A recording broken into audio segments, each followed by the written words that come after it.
Hello, and welcome to another episode of Glorious Life on Wheels. Today, I'm going to share a story with you that highlights the importance of being aware of your surroundings and being mindful of what's going on wherever you are. I'm going to share a story about something that I think could have ended tragically for my daughter and her friend had I not intervened. I'm really interested in hearing your opinion after you watch this video. Would you have reacted or responded in the same way? Do you think you would have even noticed something? And would you have done what I did or had done something different? But let me know in the comments after you watch the video, if you will.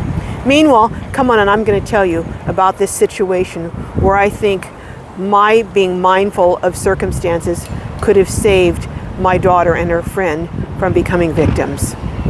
Before I get started, I would just like to encourage you to watch my last video in which I talked about the importance of situational awareness, especially for solo females who are traveling on the road.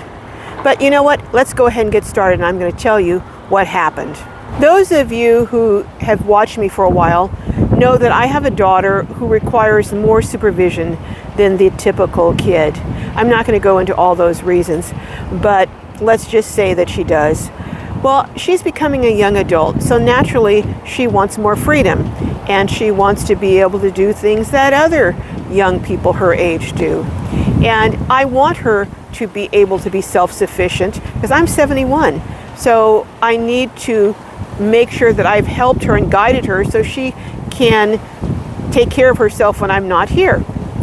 So as part of that, I agreed to let her and a friend take what's called the Sprinter. This is the station where I dropped them off, and they were going to take the Sprinter. In fact, here it is now. They were only going to go about 3 stops, and I was staying in this parking lot watching them until they got on. And then, unbeknownst to them, I was going to be at the end where they got off 3 stops later and watch them while they went over to a restaurant where they were going to get a sandwich. And then I was scheduled to pick them up an hour later after they completed eating. Over there at the last station, there's a bench, and they crossed over to that station. You can see it here. And they were sitting over there. Well, where I was parked, I knew my daughter would be annoyed if she saw me watching them, so I parked way over here and kind of out of the way at the end of the parking lot. But I could still see them from over here. This is something I should have caught. My daughter and her friend were sitting over here at these benches. The next place where there were any people gathered was all the way down at the end there, at those benches at the very end. And had I been thinking, I should have got out and told her, go on down and sit down there, don't sit down here by yourself. I didn't really think about it, and I was trying to let her have some independence. As I'm parked in my van over here at the end of the parking lot, I see 2 guys come up and stand on the platform. And I don't know, but you know, sometimes you just get that uncomfortable feeling in the pit of your stomach.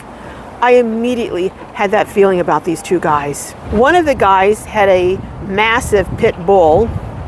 The other guy, and this really got my attention, he had on a thick jacket. Now, mind you, it was unseasonably warm that day for this time of year. It was almost 80 degrees. He has on a thick jacket, he has on a knit cap, and he has on a kind of like a knit that's in a circle scarf, and he has it pulled up over his face, so the only thing showing, he's covered his mouth, covered his nose, the only thing showing is his eyes. That immediately got my attention. I was already looking at them kind of with a side eye, but when I saw that, I really got concerned. So what I did was I moved my van from down at the opposite end of the parking lot, and I drove down, and I came down over here, and I parked over here, but I parked parallel to the place where my daughter and her friend were seated. If you can see over there where those people are, that's where my daughter and her friend were seated. And right in front of them were the two men. I have my eyes on them because, as I said, I felt very uncomfortable, like something was about to go down. And as I'm watching them, the one with the dog, he walks over and passed by 2 or 3 times past where my daughter and her friend were seated. And each time he glances over at them. So I'm thinking, you know what, he's casing them out. Then the other one, he goes over and he stands right where that column is, and there's something on that column. I don't know what it is, but he acts like he's looking at it. But it's nothing that he should have been messing with, but all the time he's looking over at my daughter and her friend who are seated where those two people are seated. I'm trying to decide, should I get out of my car, or my van rather, and walk over there? Now, I don't have an item, I'm not going to say what it is, but an item that I often have with me when I'm traveling and stuff. So I'm thinking, I don't have this item, so I can't really stop them the way I might if something comes down. All I have is pepper spray. So I'm then thinking, you know, do I actually have time to cross over and get over there before something goes down? Don't have time to call the police. I need to do something right now. So I roll my window down and I start taking pictures. Now, I know my daughter, and I know that when I do that and she sees me over here, she's going to think I'm taking pictures of her and monitoring her, and she's going to get all upset. Sure enough, on cue, she yells out, "Mom, what are you doing?" And I yell back, "I'm taking pictures." And as I said that, both the guy with the pit bull and the other guy, their heads are like jerked over to look at me. My daughter yells out, "Why are you doing that?" And I yell back to her, "I'm doing it because I love taking pictures of people and posting it on internet. I just love doing that, and I'm going to do that today."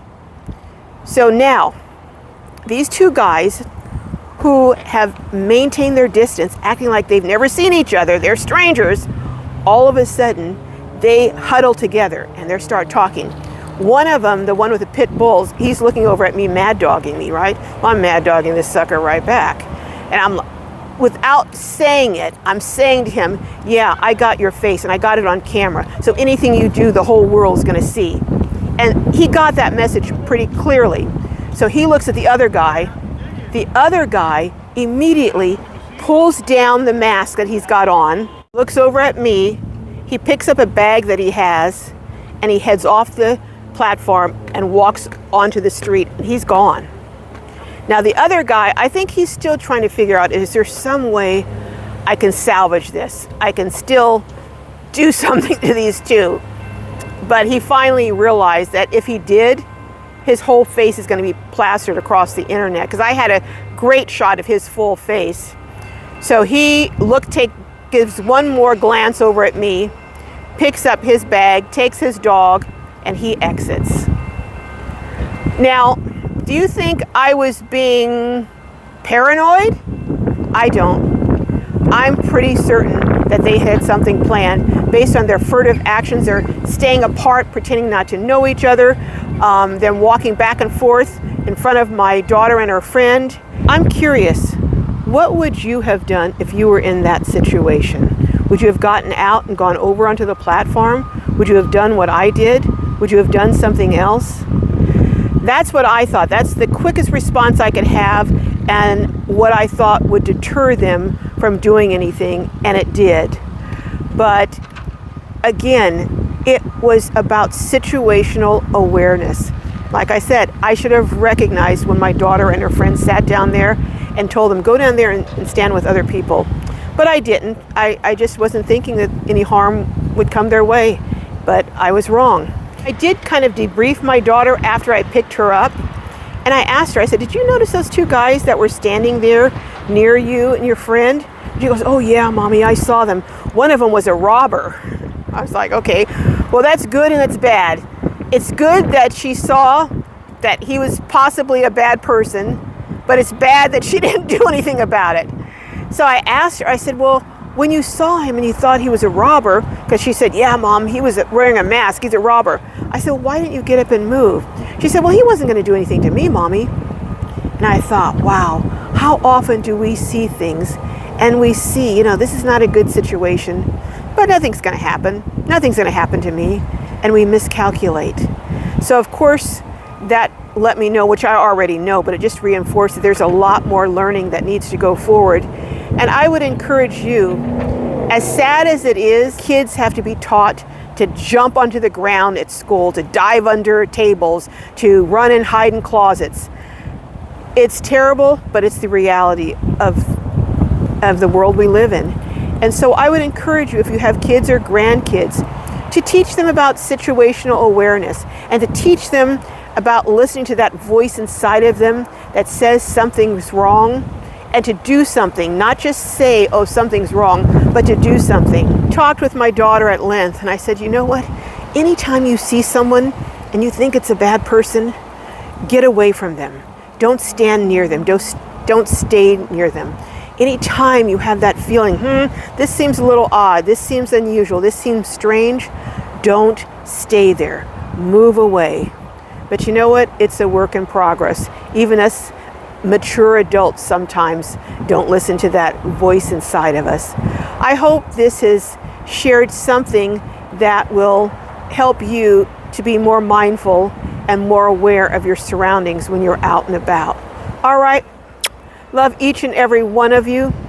May your journeys be filled with joy and blessings, and may you not encounter any rascals like those two.